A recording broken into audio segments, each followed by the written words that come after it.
Some unlikely teams have made the postseason recently. When will be the Pittsburgh Pirates' turn? Well, in order to answer that question, we got to bring in Ethan Smith from Locked On Pirates. This is Locked On MLB.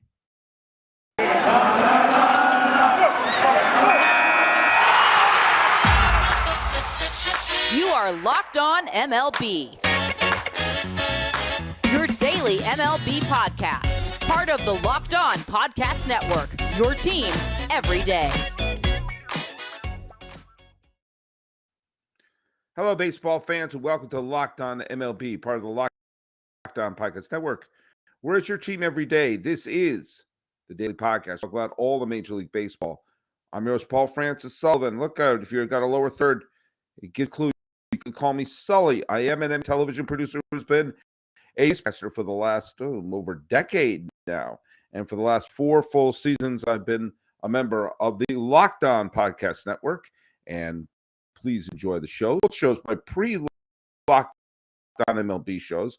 A couple about that. And the answer is that you can just subscribe. They're still on to the old Sully baseball. The show is called Sully. There's over 1,500 episodes happen about baseball from 2012 until 2018. But hey, you can follow us at Locked On MLB Pods. Same handle for Instagram and Twitter. And for me, until Twitter explodes into 1,000 stars, I'm still at Sully Baseball on Twitter. And on Instagram, I'm at Sully Baseball Podcast. And as for what's that big mastodon? I spent 45 minutes to what the hell it is, and I'm going back to letter writing. But someone who will always be on my communications list, I can't get a segue into this one at all. It's Ethan Smith. Oh, welcome back, Ethan Smith. I was trying to come up with an elaborate intro for you, but here you are. Well, Ethan I mean, Smith, being 24 years old. Yeah, well, being 24 years old, I did grow up on MySpace, so maybe we'll get Sully on MySpace. We'll figure that out. We'll get the old machine turned back up again.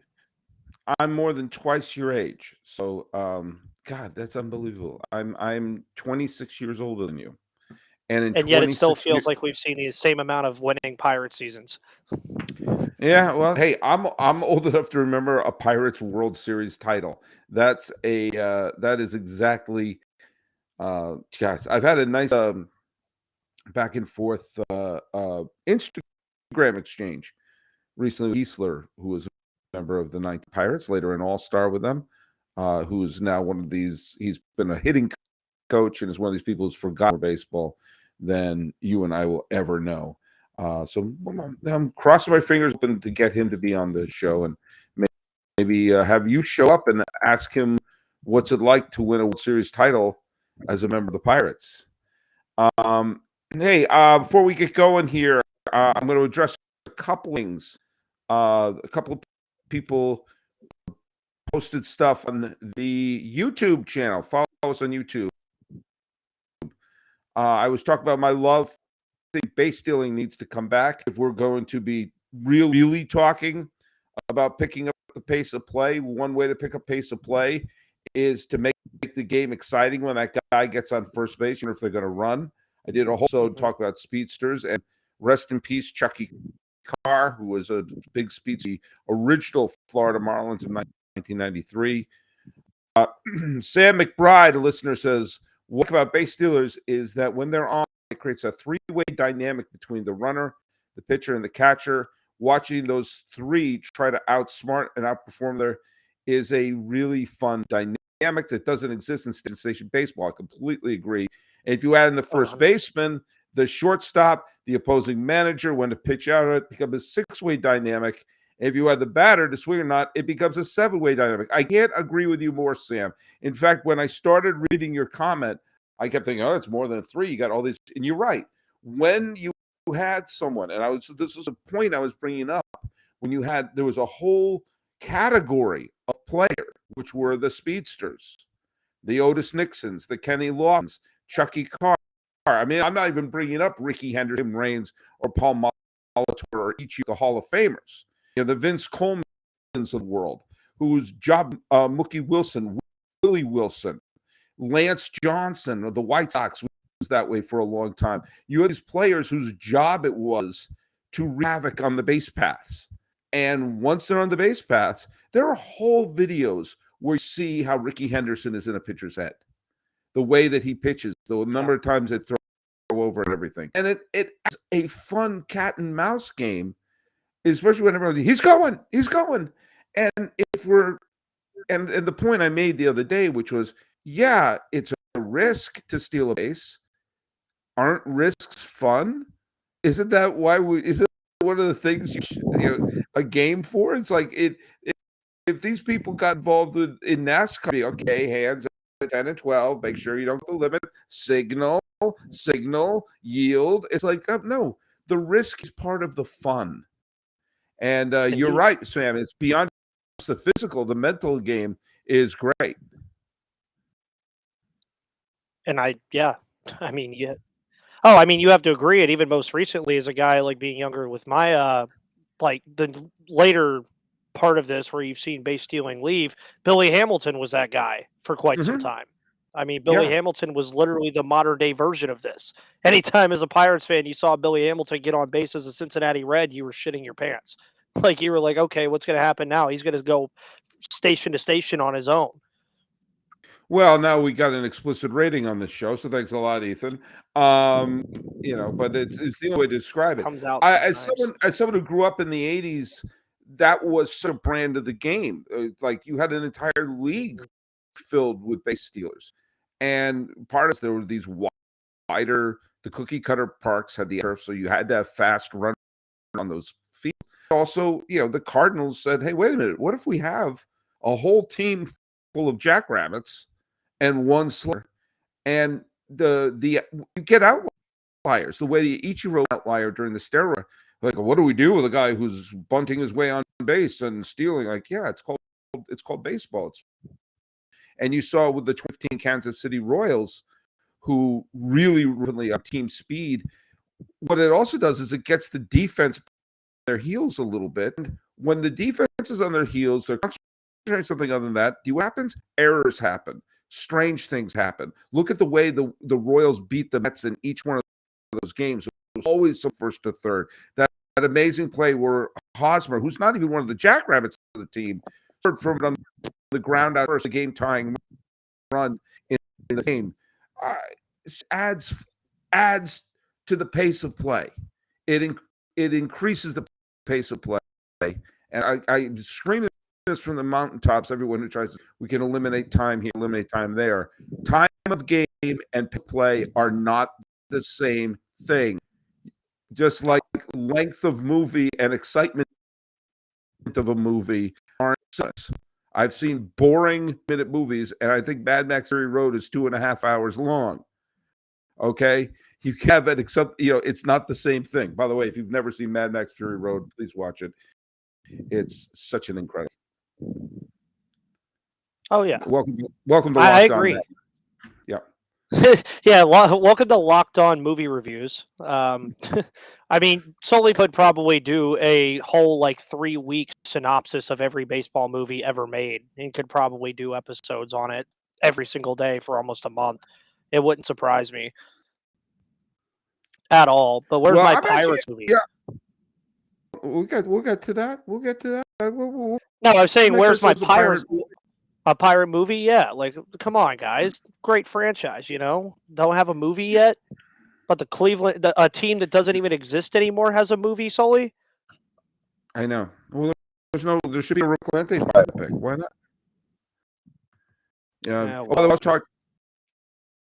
I talked about buying championships, which I think I'm doing. By the way, listen on Thursday. By the way, on Thanksgiving, I am dropping a podcast. So what I hope you do is you all gather around the table, add the stuffing, and put on MLB, because I'm going to be talking about the Conning Championship. And the episode, which is dropping on Thursday, I go into detail about what remove the stigma around buying a championship. That title, good. That's what you want your owners to do. You want your owners to buy a title. You want your owners to dig deep in their pockets and start filling in the holes. Panorama Jazz Band and Panorama Brass, who's one of my most faithful listeners on Big Baltimore Orioles guy, says, regarding buying a championship, does that not tend to haves and have-nots scenario where we see the same teams dominate every year? All market fan, I really dig the art of winning players. I feel like you, I could assemble a winning team if we had an unlimited budget, but it takes deeper wisdom and culture of baseball to develop a winning franchise at a limited budget. Okay, I understand what you're saying. First of all, I don't think there are have-nots in baseball. Every owner of every team is sitting on a giant, as to paraphrase Jackie Cation, a gigantic Scrooge McPile of money. There are no people who go, we're not scraping, we're just scraping by. They all have money. They all could spend money. So there's no have and haves not. It's in terms of the same teams dominating every year. Since 2009, so that's all of 2010s and this decade, half of the franchise have made the World Series. There are 30 teams, 15 different teams have participated in the World Series. The New York Yankees, or the Angels for that matter, or the Pirates. Well, but and you see small teams that cry about have-nots. Sure, they can win back-to-back pennants like the Royals did then, or they could reach into the kids and say, "Hey, why don't we spend some money?" Kind of like the who didn't make it to the World Series in that stretch. Relevancy, which they were, to hey, they made it to the NLCS and are pretty stacked to go. Good, yes, good to develop players and anything, but also spend money to keep those developed players hanging around. Very true. So look, I always defend the teams that spending money is keeping players around. I mean, look at you as a huge Pirate fan. How many former Pirates were all over the postseason? I mean, it got to very be true. And going back to that question, even taking a step further, I'd love to know the number on the amount of teams since 2009 that have made the postseason. I mean, it has to be pretty high because, I mean, you're thinking about the Athletics, you're thinking about the Tigers, you're thinking about the Royals, you're thinking about the whole AL Central for sure. I know Baltimore was in there, so the whole AL East has been there. The NL Central has all been there. I think the only two teams since 2009 that haven't are the Mariners and the Phillies, right? I'll make it easy for you. Since 14, if you were including the season, since 2014, the only two teams that haven't made it, Tigers and the Angels. And one of them is notoriously big spending. So since 2014, let's just make it simple. Let's say it's simple for the same teams dominating every year. In the last 10 seasons, all 30 teams have made the postseason at least once. I mean, there you go. There you go. And I think all of them had advanced in one way, shape, or another at least once. They've all made it to the division series. Every single team. If we're counting 2014, no. The Pirates never made it to the divisional series. I said in the last 10 seasons. In the last 10 seasons. Oh, the last 10, okay. The last 10 seasons, every single major league team had a team in the division series. That includes the Marlins because they did it in 2020. That includes Seattle because they did it this year. Pittsburgh did it in 2013. So again, there's some myths that don't survive scrutiny. And that the haves and have-nots is you haves and have-nots, and it's the same teams dominating. There are have-nots, and there have been years in the last 10 years where the Yankees and not the Dodgers, but the Yankees, the Cubs, the Red Sox, certainly the Mets, have missed the playoffs completely. 20, neither the Yankees nor the Red Sox nor made the postseason. The Pirates did. So, I mean, look at, I understand what you're saying. It's just not based in reality. And look at, I know teams like that security and that everything's going to be safe with their team, but sometimes you got to spend a little money, and sometimes you need to realize, hey, we got to take some chances here. But you don't have to take chances with your house, and you can certainly make money by using Simply Safe. You know that over the holidays, burglaries and package theft spiked nationally. At Simply Safe Home Security are offering 50 their award-winning security system so that more families can feel secure this holiday season. System save us for half today and enjoy advanced, greater peace of mind this holiday season. You know, it's the best home security system by U.S. News and what for a third year in a row. In an emergency, 24/7 professional monitoring agents use Fast Protect technology exclusively from Simply Safe to capture critics and verify that the threat is real, so you can get priority police response. Simply Safe is a whole home security system with advanced sensors for every room, window, security inside and out, and smarter ways to detect motion that alert you when a threat is real. Even hazard sensors that detect floods and other threats to your home.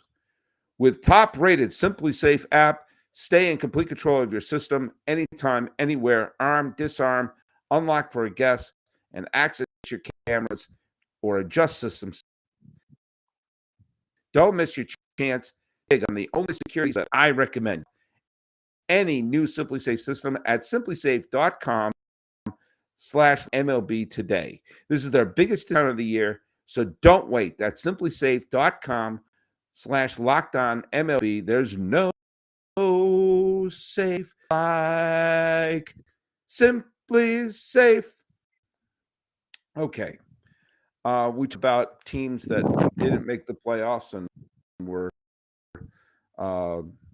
didn't really have any hope, and their fans knew they weren't going to see a postseason.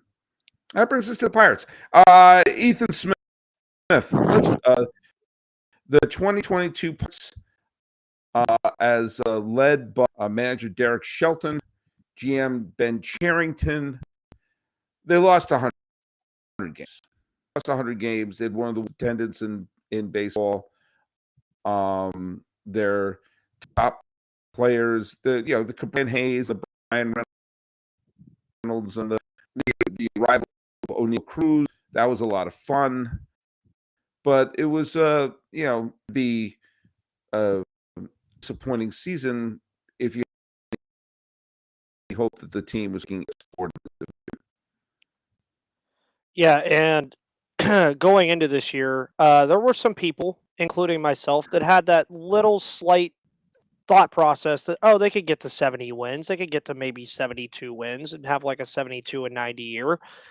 And it didn't happen. And there were a lot of factors to that. I mean, you look at Yoshi Tsutsugo, Hoy Park, Josh Van Meter, the list goes on of negative WAR players that they were playing with no business being there. And I've also been on record on my own show and probably on this show and multiple shows as saying if O'Neill Cruz would have been on this roster from day one on opening day, he probably turns the tide for you for at least 3 or 4 games because I believe his WAR was above a 2. So do the math. They're not a 100-loss team if he plays for the entire year. He's also probably a very heavy Rookie of the Year candidate if he plays for the whole year. But everybody knew going into 2022 that this team was not going to be good. There was no hint about, they could be like the Orioles, which nobody also ever expected either. The Orioles are just, in my opinion, the Orioles, with the way that their prospect pool worked, they were a year ahead of what the Pirates are. I'm not here to tell you the Pirates are going to have a season like the Orioles did in 2023, but this team is definitely going to be better in 2023 with the arrivals of Endy Rodriguez, Quinn Priester, Henry Davis, Leover Peguero, Matt Gorski. I mean, the list goes on of guys that are going to come up here again and play, and you've already seen them make 2 trades this offseason, one being for G-Man Choi from the Rays and their fire sale of whatever they had going on, I guess, cutting payroll, and then trading Kevin Newman to the Cincinnati Reds for Dauri Moreta, who's a guy who Reds fans were very upset that they got rid of him because he's a 26-year-old relief pitcher who can hit 100. Yeah, so tell Are the us about Pirates done? If you listen to Ben Cherington, no. I want you more in a little detail of the okay. trade with those of us who may not be as familiar with the players involved in that. Tell listeners about the Cincinnati and how it fits in with the the long-term strategy with this team. So, if you listen to my show yesterday, me, Jeff Carr, and Stephen Offenbaker of Locked On Reds talked about this trade in length. They traded Kyle Farmer, needed a replacement at shortstop. The Pirates have 100% went into O'Neal Cruz being their guy at that shortstop position. So that's really where I think this fell, is with the logjam the Pirates have in the middle infield right now of Rodolfo Castro and O'Neal Cruz, 2 guys that are definitely going to play, and it's going to be hard to bench either of them for anybody. Kevin Newman was just kind of the odd man out. The Pirates have had pitching depth issues the last couple of years, which has been large part why they've had 100 losses the last 2 years. So that plays a big part in the fact of why they went and got Moreta. Moreta, again, 2021 had a really, really good stretch in AAA where he was not even allowing hits at certain times for like months on end. So we'll see what that works with that, but it's not the biggest trade in the world to worry about for either team. I think it was more of just the Reds need a shortstop, the Pirates need a relief pitcher. Let's make this deal happen. Mm-hmm. But you got yourselves a relief pitcher who's who's 26, 27 years old. At an up in season, to be sure, but is someone with talent and with ability. And this is how he got his scenery will. But you hope it's like you want to build your team with guys who are like, okay, he's had his growing pains, and let's see how he does full time in a staff which had, Bednar had a good year, but maybe I mean, who else was good in that bullpen? I mean, it was the pickings were pretty slim there. DeJong Chase DeJong was okay, but Bednar was really I'm sorry, DeYoung was he's so anonymous I didn't remember how to pronounce his name. But yeah. But Bednar I did know. He had a good year, and he made the All-Star team this year as the Pirate lone All-Star. Yes, and also a lot of people forget that David Bednar was injured for 2 months this year, so that also could have played a major role in why this team was, again, a 100-loss team. Of course, closers are not big on bad teams because they're hardly winning in the first place, but there were definitely moments where you were like, okay, the Pirates are up 3-2, most notoriously in Yankee Stadium in September when Judge hits number 60, and they were winning 5-2, I believe. Yeah, David Bednar would have been very nice to have in that scenario. Yeah. Bednar came over in which was that? I know it was with that was the big huge weird deal with Mets and the Pirates and Padres. So it said they wound up having Joe Musgrove go to San Diego. And I think I was in that deal. I think I got sent to the Pirates in that deal. I can't record. It was one of those. It was at the end. It was so complicated. It was to unravel there. Tell me your thoughts. It was funny. Yep. Go ahead. No. I think there's a slight delay on each of our signal here. So it's all good. But I was saying it was funny when that trade happened because when Bednar got traded here and Musgrove got traded to San Diego, they're both from those areas. So I did think that was a very interesting little tidbit to the trade. And obviously both have had success in their new places, with Musgrove getting that major deal from San Diego, Bednar now being an all-star for the Pittsburgh Pirates in his native Pittsburgh. It worked out for the most part, I would say. Yeah. I'm in. What do you think of Shelton? For those of us who's not as close to the Pirates as you may be, Derek Shelton is the mayor of the Pirates. He was brought in. I think he's going to start his 4th season with a team. Obviously, the first was COVID, and you kind of grain of salt. He improved from 2021 because 101 loss team in 20. There were 100 loss team in 2020. So by this rate, in about I don't know 30 years, they'll be a playoff contender. What do you?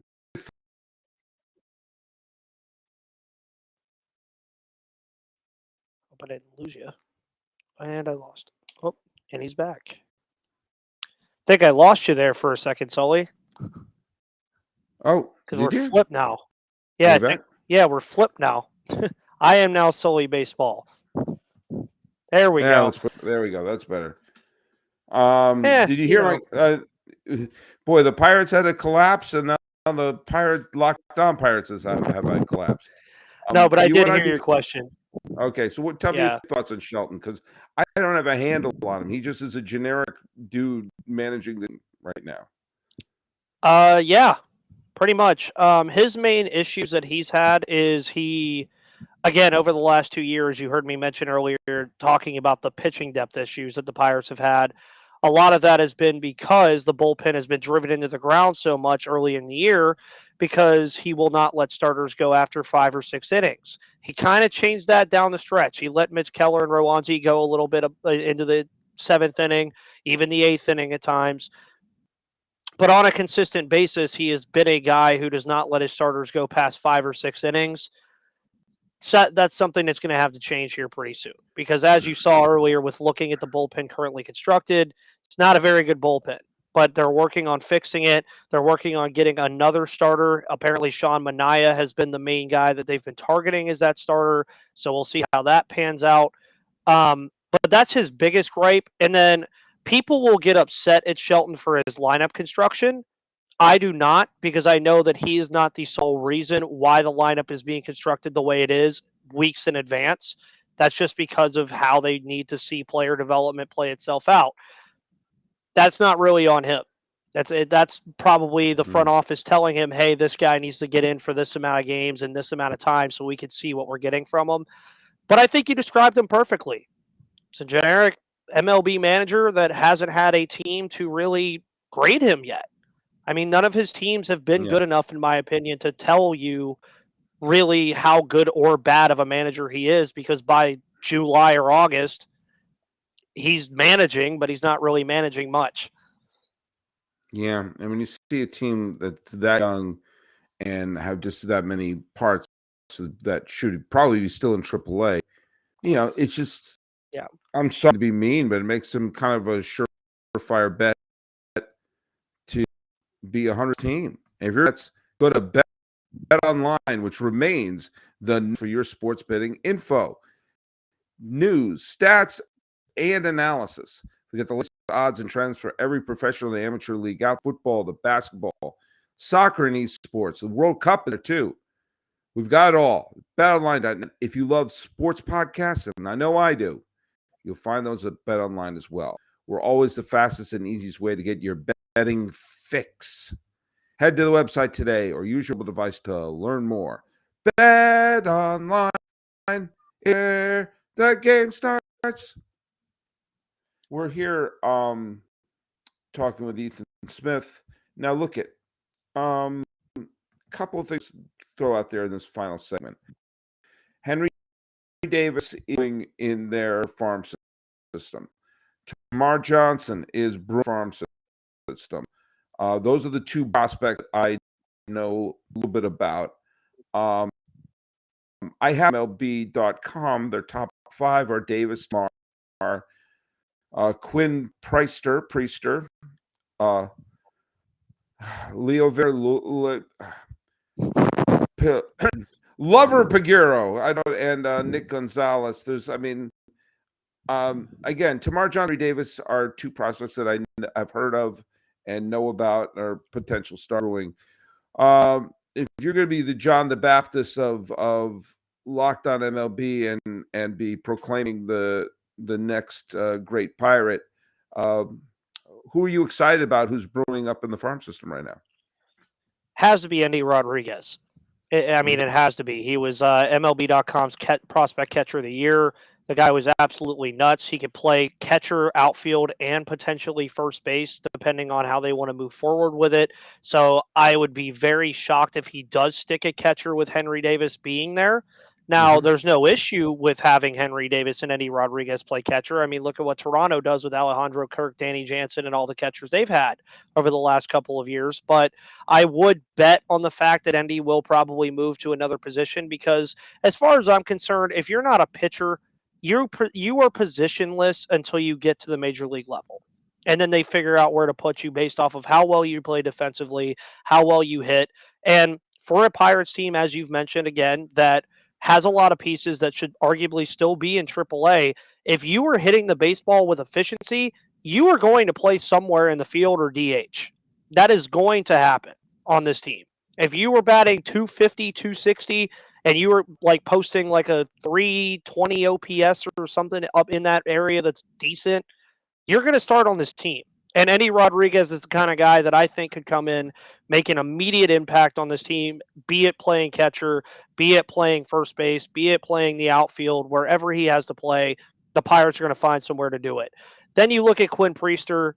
He's had his moments.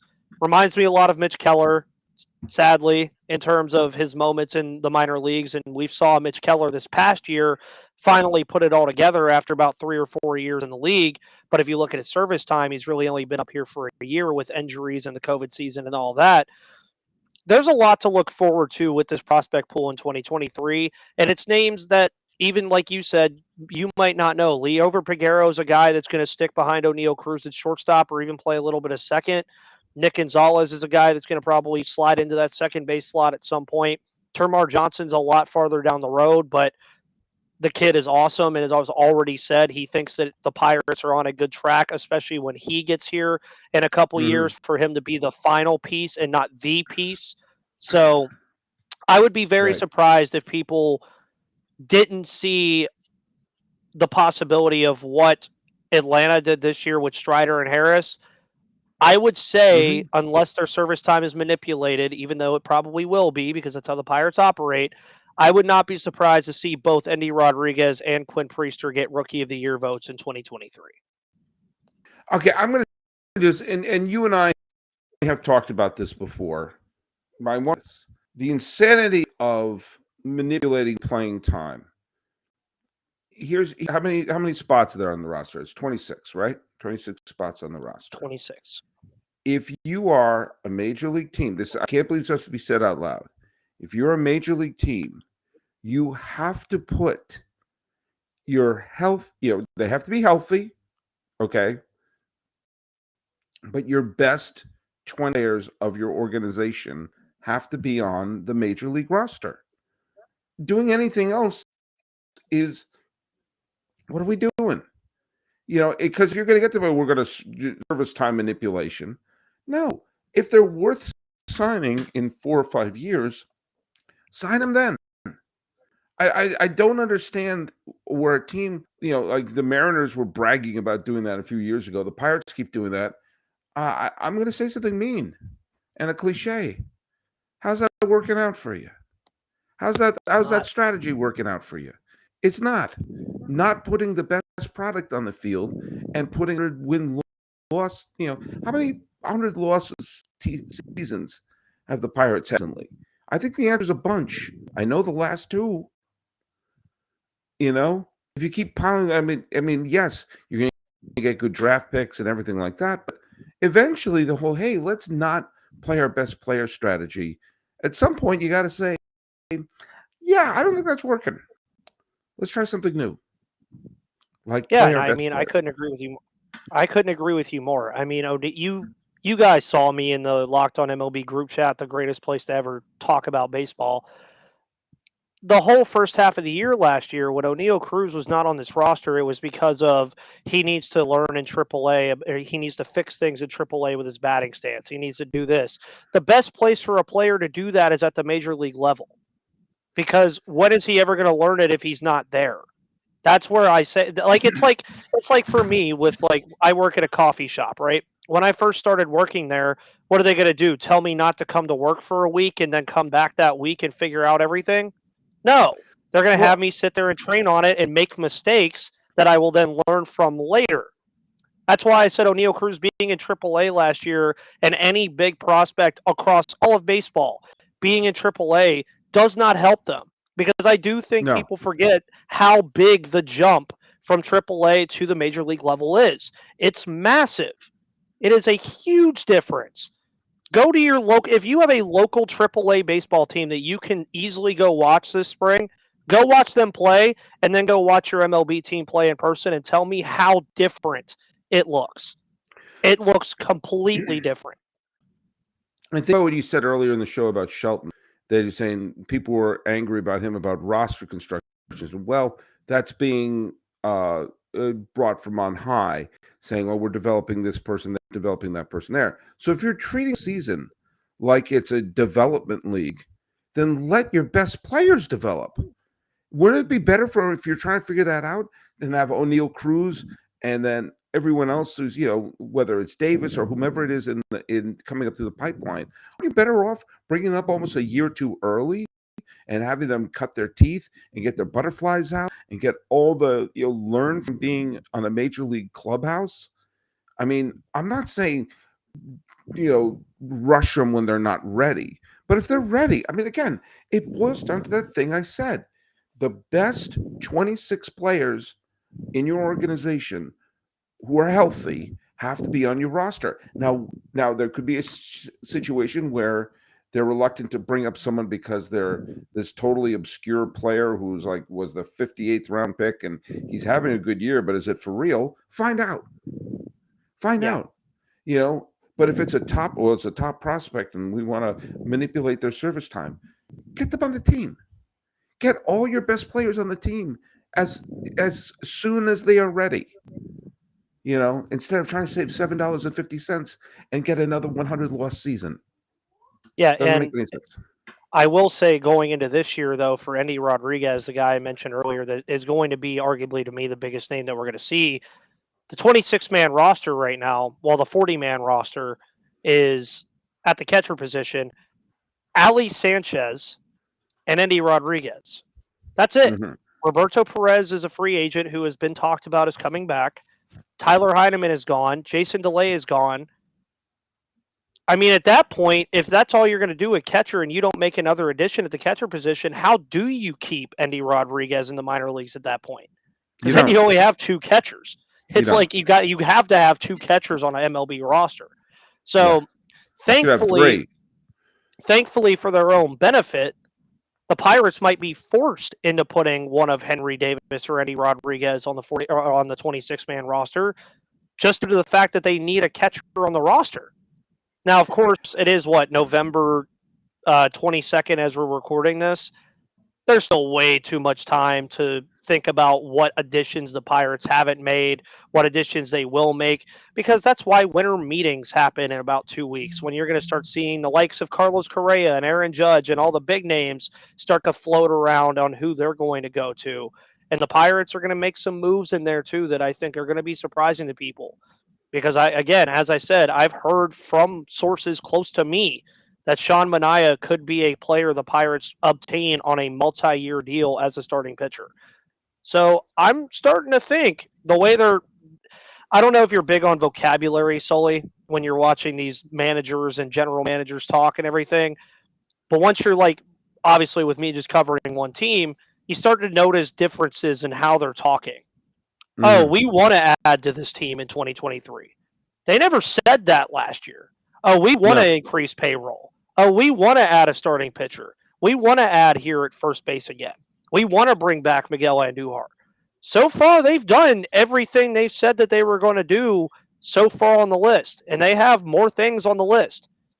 If they do those things, I'm not going to, like I said, I'm not going to try to trick Pirates fans into saying we're going to fight for a wild card spot, but you're definitely going to see it and feel differently about this team in 2023 because the Pirates are going to be forced into it. Yeah. I mean, they're going to literally be forced into it by the talent they have coming up, which is both a good and bad thing to have because it shouldn't be a thing. They reluctantly will improve their team. Well, look, it is never reluctant for me to ask Ethan Smith to join the podcast. Ethan, tell people where they can find you. Well, you could find me on Twitter at MVP_Ethan in that wonderful lower third that Sully mentioned earlier. You can also follow me on Twitter at Locked On Pirates. And of course, if you're listening to Locked On MLB, wherever you're listening to it, well, guess what? Just put Locked On Pirates in the search tab and you'll probably find it on Google Play, Odyssey, Apple Podcast, Spotify, YouTube. You know, it's everywhere. So we're everywhere. And we're still popping out 5 days a week until the end of this month. So tune in. It's going to be fun. Yep, and you can follow us on Twitter at Locked On MLB Pod, same handle for Instagram. I'm your pal Sully. I'm at Sully Baseball Pod Instagram. Talk about the who may be forced to do that thing they've been reluctant to do all these years, and is play their best players. That's Ethan Smith of Locked On Pirates. My name is Paul Francis Sully. I'm the host of Please Call Me Sully.